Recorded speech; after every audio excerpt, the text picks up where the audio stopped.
Donc comme vous l'avez vu dans le titre, aujourd'hui je vais vous présenter ma collection de Benjamin Lacombe. Benjamin Lacombe, c'est pas un auteur mais un illustrateur. C'est un illustrateur français que personnellement j'adore.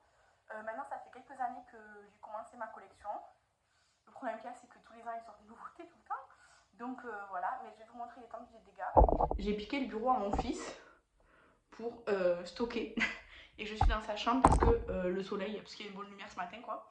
Il faut que je me lave les cheveux et je suis pas maquillée parce que il est jeudi matin, je suis tranquille chez moi, donc voilà. Alors, c'est à peu près rangé, mais je vais vous montrer ça tout de suite. Donc, d'abord, j'ai Notre-Dame de Paris, donc le texte de Victor Hugo, illustré par Benjamin Lacombe. C'est, je vous montre un petit peu, vous voyez le style, donc là on a Quasimodo et tout. Donc, pour le coup, c'est pas une... c'est vraiment une adaptation illustrée. C'est le texte de Victor Hugo, donc assez long, assez imposant comme vous le voyez, mais illustré et franchement c'est une superbe édition. Je sais qu'il y a d'autres éditions de Notre-Dame de Paris avec l'art du relief et tout. Moi j'ai celle-ci, on me l'avait offert pour mon anniversaire il y a quelques temps maintenant, et franchement elle est magnifique. Je ne l'ai pas lu en entier parce que Victor Hugo, Notre-Dame, ça va, je connais, mais pour la collection je voulais trop. Ensuite j'ai les deux contes macabres de Edgar Allan Poe, mais pareil, illustré par Benjamin Lacombe. Donc, oh, un peu de poussière. Donc, d'abord, le premier volume, comme ceci. Pareil, donc c'est le texte avec des illustrations, tout simplement. Donc, voilà, des pages blanches, des pages noires. Ça alterne, en fait, à chaque conte, ça change, ça alterne les couleurs. Mais, vous voyez, on a les pages qui sont décorées et tout aussi. Moi j'aime beaucoup les contes d'Edgar Allan Poe, les contes macabres, et du coup je suis très contente d'avoir cette collection. Et j'ai le tome 2 que Nancy m'avait offert dans une swap, un autre swap calendrier de l'Avent. Et donc c'est le même principe, un conte sur deux, il est noir et un conte sur deux il est blanc. Donc ça. Ensuite aussi en duo, enfin en deux tomes, j'ai les Alice au Pays des Merveilles et Alice de l'autre côté du miroir. Donc Alice au Pays des Merveilles. Donc, comme franchement, regardez-moi cette illustration. Elle est juste magnifique. Il y a le jeu de cartes Alice au Pays des Merveilles que j'ai pas, mais qui est dans ma liste. Mais c'est pas un jeu de cartes avec lequel je jouerai vraiment, hein, je vous dis d'avance. Mais franchement, c'est juste trop beau. Vous voyez, on en a aussi genre des plus croquis comme ça. Franchement, j'aime trop. Du coup, c'est Alice au Pays des Merveilles et évidemment Alice de l'autre côté du miroir. Je pense que celui-ci c'est Estelle qui me l'a offert. Je pense que c'est de l'autre côté du miroir qu'elle m'a offert. Si c'est pas de l'autre côté du miroir, c'est Alice au Pays des Merveilles tout simplement. De toute façon, c'est l'un des deux. Et moi j'aime trop, c'est pareil, genre ça alterne illustration illustration et plus dessin, vous voyez. Donc voilà. Après c'est l'histoire de Lewis Carroll, je veux dire. C'est juste une version plus collection, je trouve. Ensuite, j'ai le tome 1 de Léonard et Salahi. Donc, c'est une BD cette fois-ci. Vous voyez, c'est une BD au temps de Léonard de Vinci. Donc, je n'ai pas encore lu celle-ci. Je sais qu'il y a un tome 2, mais alors introuvable, ou alors il n'est pas encore sorti, ou je sais pas. En tout cas, introuvable. Du coup, je n'ai pas encore lu. C'est pas très très long, c'est une BD.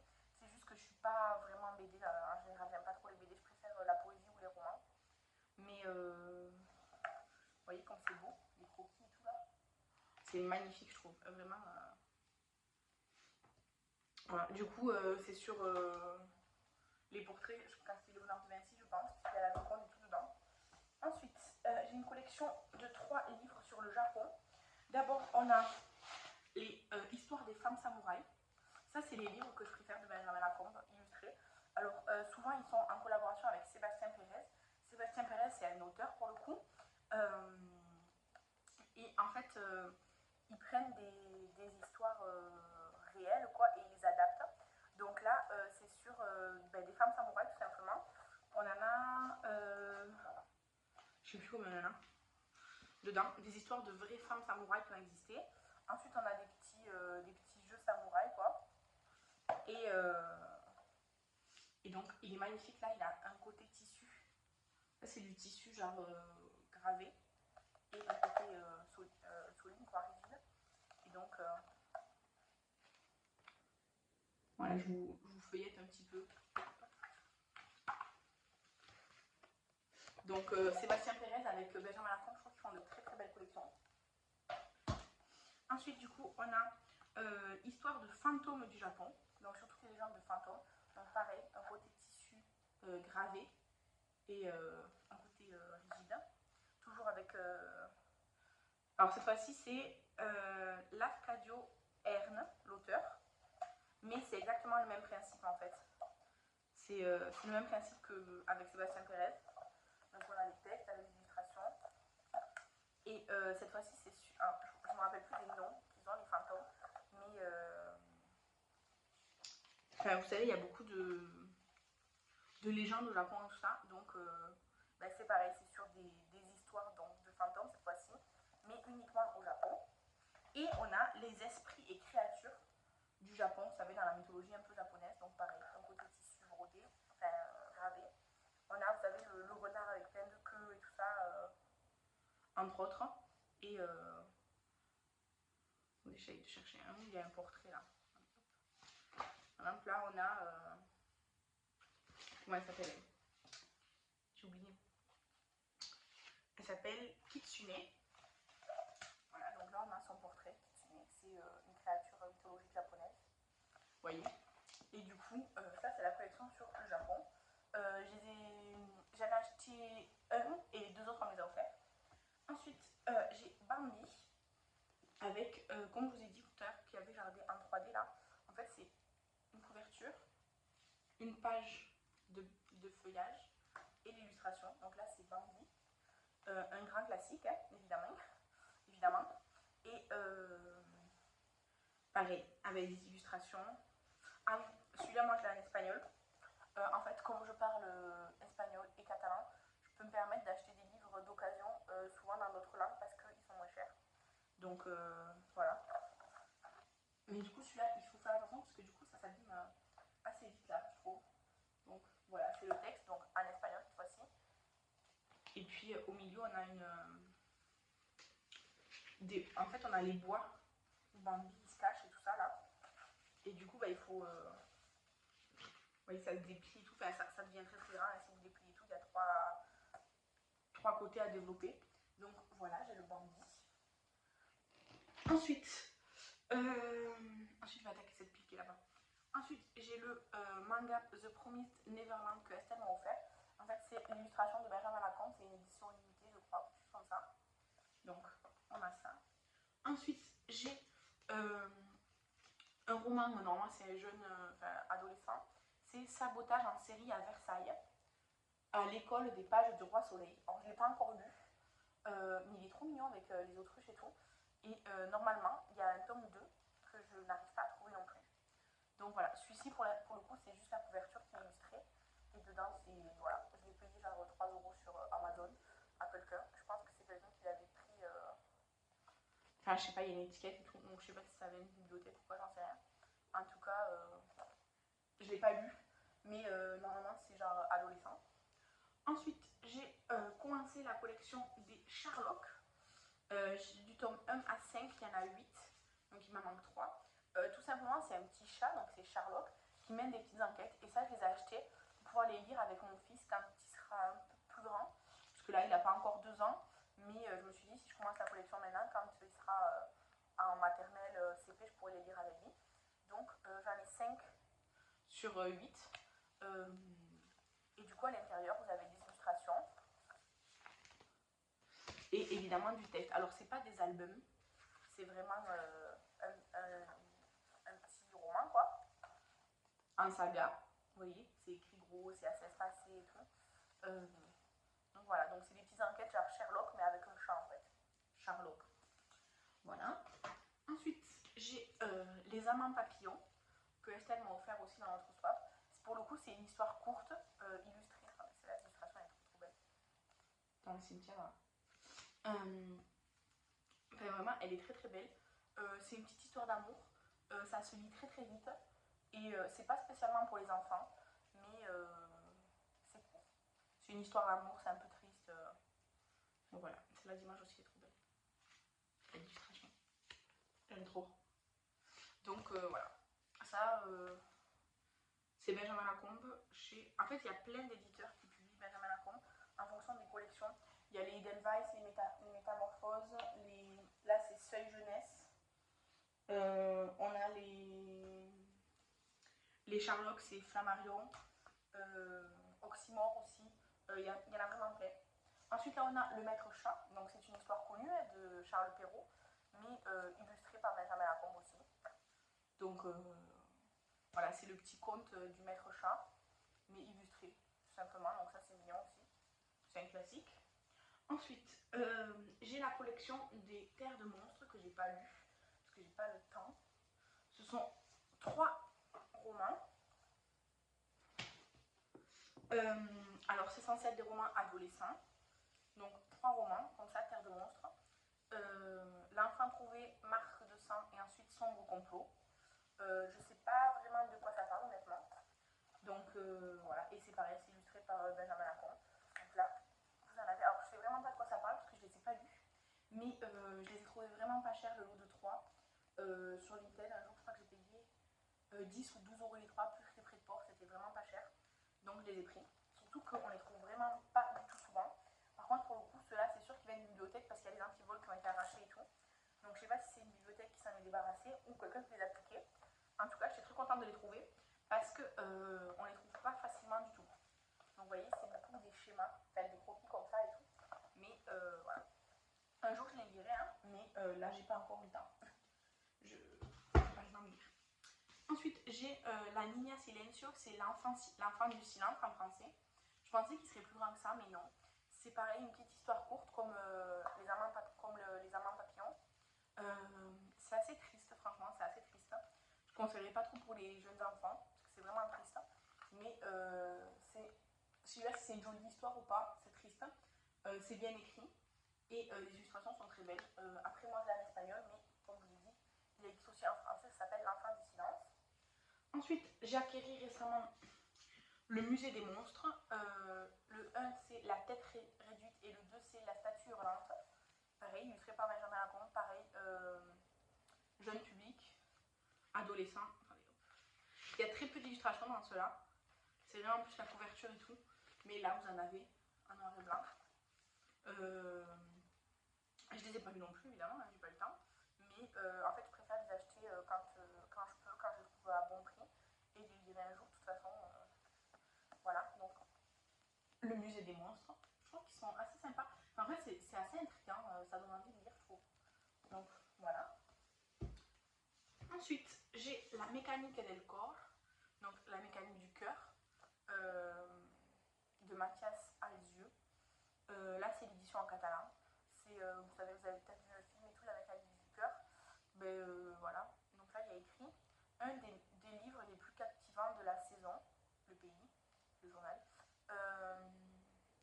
Dans la ligne des meilleurs Tim Burton, la mécanique du succès est assurée. Le Monde. Voilà, donc celui-là c'est aussi juste la couverture qui est illustrée, mais c'est un classique et comme c'est Benjamin Lacombe qui l'a illustré, je me suis dit je vais l'acheter comme ça, c'est sûr. Ensuite, j'ai La famille Appenzell. Alors là, la couverture c'est comme du cuir. Je sais pas si c'est du vrai cuir, c'est Edelweiss, les éditions, et c'est Sébastien Pérez. Et du coup, c'est L'extraordinaire famille Appenzell. Donc, moi, je l'ai en espagnol aussi. Et en fait, c'est les portraits de chaque personnage de cette famille-là, avec un peu leur histoire personnelle, en fait. Et on voit... ils ont tous des particularités, hein. Justement, c'est tous un peu des monstres, en fait, en quelque sorte. Et... vous voyez. Et du coup, ça retrace un peu la généalogie de cette famille-là. Donc moi, j'aime bien, c'est original, c'est des lectures très courtes, pas prises de tête, donc j'aime bien.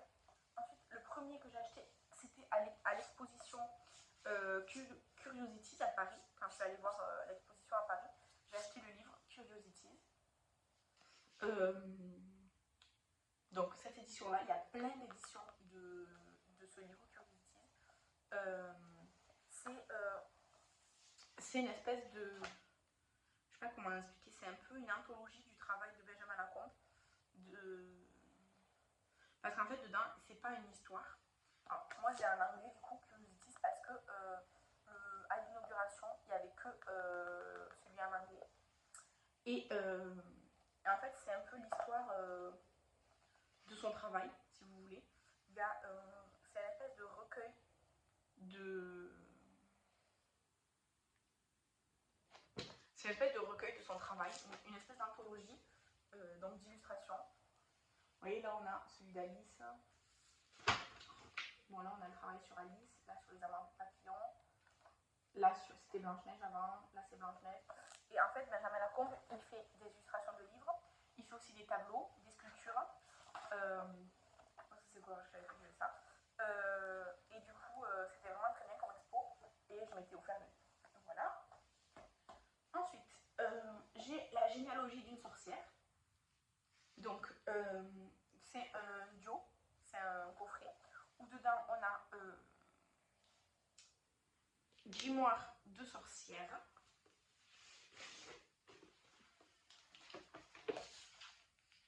Donc, grimoire de sorcière, vous voyez, il est aussi genre texturisé, genre un peu, je sais pas quoi, avec du doré comme ça.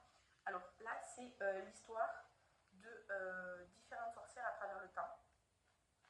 De la plus ancienne à la plus récente, on va dire. Ici, on a une illustration de La Petite Sorcière, qui est l'histoire du deuxième livre, La Petite Sorcière. Donc, en fait, c'est une petite fille qui comprend, qui découvre plutôt ce que c'est les sorcières. Et je ne vais pas vous spoiler, mais c'est très mignon à lire, c'est très bien écrit, c'est aussi Sébastien Pérez. Et du coup, voilà, alors, on a ce côté-là ou ce côté-là. Voilà, et c'est un coffret qu'on m'a offert aussi. Et vraiment, il est très très beau, très qualitatif, donc je suis très contente. Ensuite, j'ai Blancanieves, donc Blanche-Neige. Pareil, il y a plein d'éditions de Blanche-Neige. Moi, je l'ai acheté sur Vinted, vous voyez, je ne sais pas si vous arrivez à voir, la couverture elle est cornée, mais je l'ai eu à 5 €, donc c'était vraiment un bon prix. Mais il n'y a que la couverture qui est cornée, bon, c'est comme ça. Et donc, c'est l'histoire de Blanche-Neige, mais encore une fois illustrée. Et les pages, elles sont, vous savez, un peu comme les papiers canson, elles sont pas vraiment enfin, elles sont pas vraiment lisses et tout, enfin, voilà, donc Blanche-Neige, quoi. Ensuite, j'ai La Sombra del Golem, donc l'ombre du golem. C'est une histoire que j'ai pas encore lue. C'est une histoire entre une petite fille et un golem. Et alors moi je l'ai en espagnol aussi parce que c'était le premier que j'avais trouvé bien. C'est pas très long en fait, c'est pareil, c'est jeune public normalement, adolescent. Mais cette fois-ci c'est vraiment illustré à l'intérieur. Attendez, je vais trouver une page où c'est illustré. Oui, vous avez les illustrations, donc là vous avez le golem avec la petite fille. J'ai pas encore eu l'occasion de le lire honnêtement, mais de toute façon ma pile à lire, ma pile à lire c'est ma bibliothèque parce que j'ai pas 50 livres, même si je vous en montre pas mal en ce moment.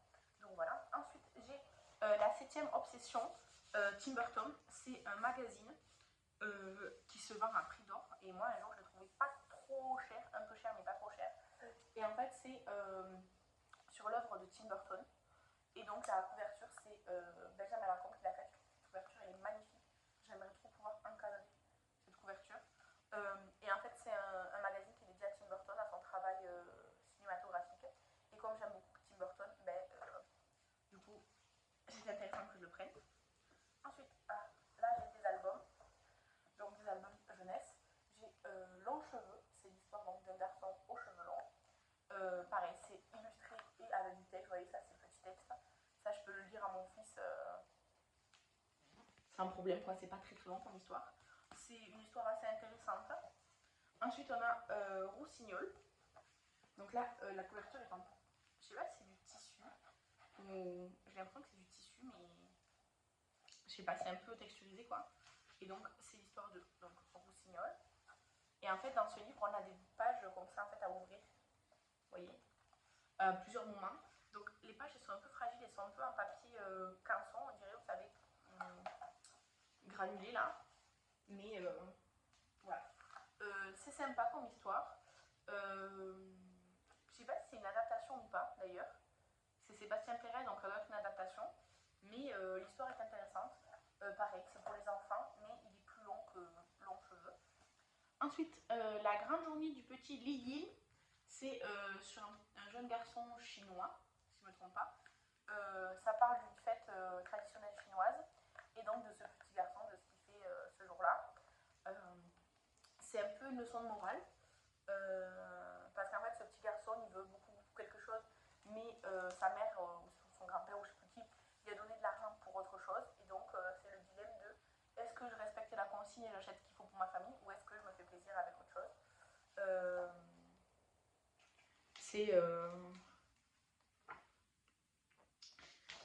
C'est pareil, c'est un album, donc c'est illustré et écrit.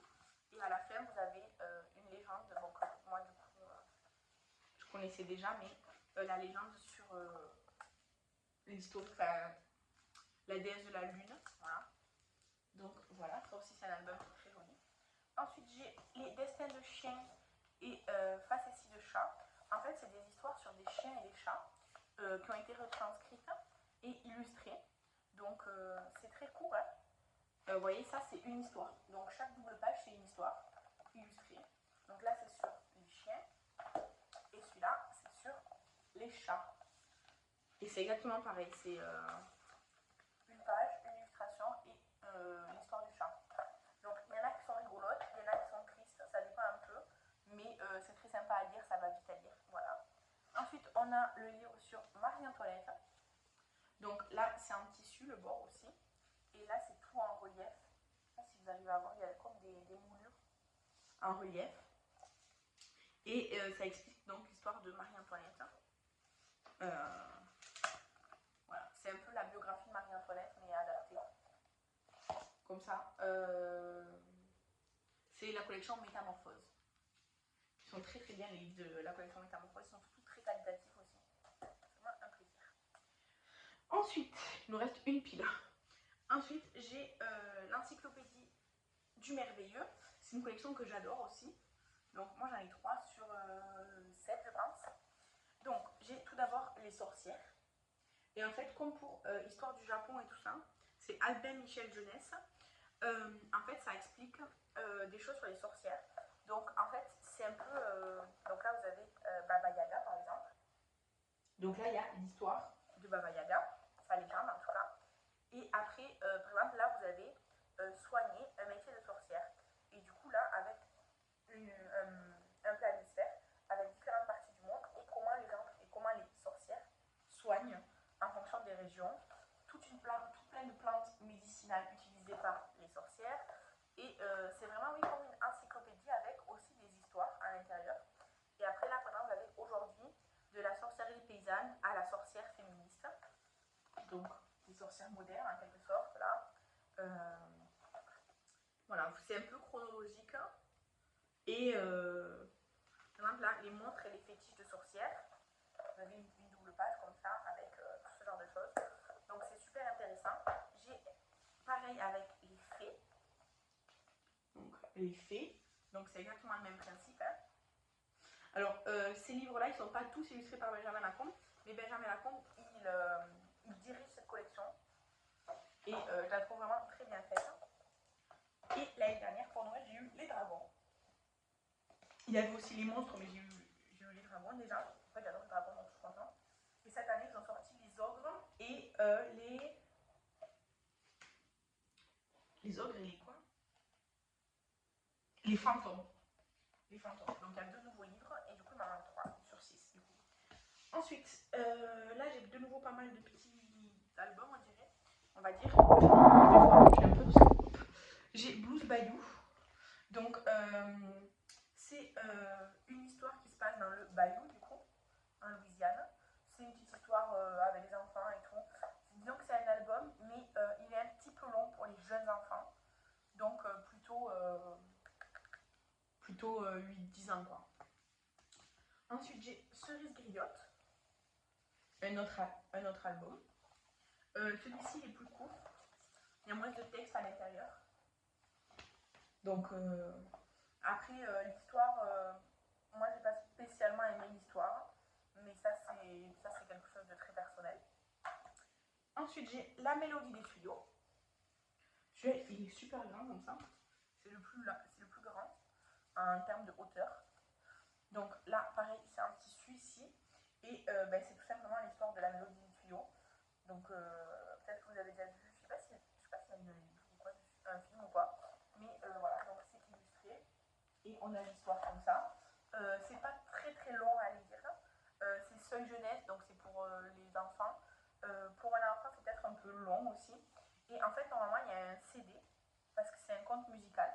Donc moi, le CD, je l'ai, mais en fait, il est tellement collé à la couverture que j'arrive pas à le sortir. J'ai peur de l'abîmer en fait aussi. Mais il y a un CD où le conte il est musicalisé. Ensuite, j'ai L'enfance des méchants, des vilains et des affreux, que j'ai eu aussi l'année dernière, qui est sorti aussi. Non, je l'ai eu cette année. Je l'ai eu à sa sortie, pas longtemps après. En fait, c'est comme pour l'histoire des sorcières, mais avec les méchants et tout ça. Par exemple, vous avez Barbe Bleue, Nedjo Dewal, Shere Khan. Par exemple, je dis de la jungle, Shere Khan. Vous voyez. Et pareil, c'est à chaque fois, c'est 1 ou 2 pages l'histoire avec une illustration de l'histoire. Là, vous avez Hadès.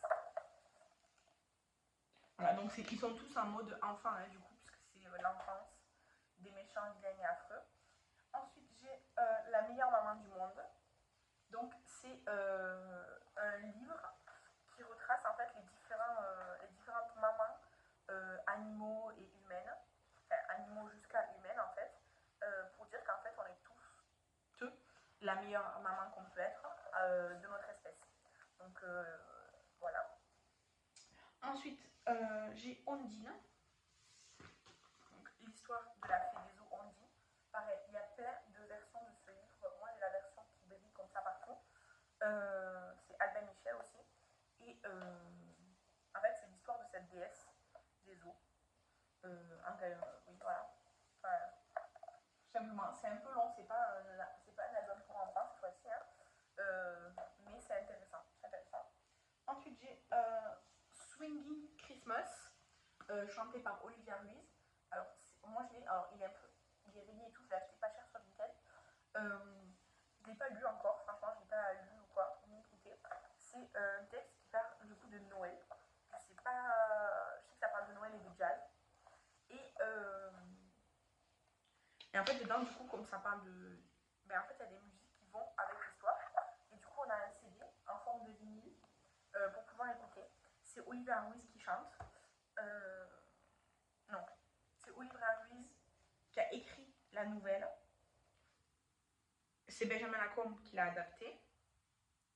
Et oui, c'est ça, c'est Olivia Ruiz et The Red Star Orchestra qui chantent. Donc voilà, moi j'avais pas de poste à musique jusqu'à très récemment, de poste CD, donc pas pris l'occasion de le faire.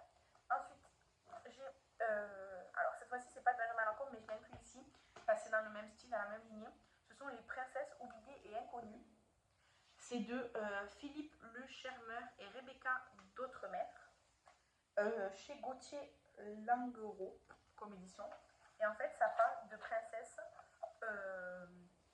qu'on a justement oubliées ou qui sont très peu connues avec leurs histoires. Vous voyez, donc c'est dans le même style, donc moi je l'ai rangé avec. C'est pas illustré par Benjamin Lacombe, mais c'est le même type de livre que Benjamin Lacombe peut faire. Donc voilà. Et ensuite, le best, je pense que c'est mon préféré, mais c'est aussi sentimental, c'est Frida. Il est entièrement en tissu de soie. Cette édition-là, elle est entièrement en tissu de soie, la couverture. Donc assez fragile. Il ne faut pas qu'elle prenne l'eau ou quoi, évidemment. Et en fait, c'est l'histoire de Frida Kahlo. Alors personnellement, déjà Frida Kahlo, c'est une artiste en tant qu'artiste et que femme que j'admire beaucoup. Et si vous voulez voir un peu la vie de Frida Kahlo en film, vous avez le film Frida avec Salma Hayek, qui est très très bien. C'est Sébastien Pérez et Benjamin Lacombe. Et ce livre, en plus d'être, alors c'est la biographie de Frida Kahlo en réduit évidemment, en plus d'être magnifique de par ses illustrations, le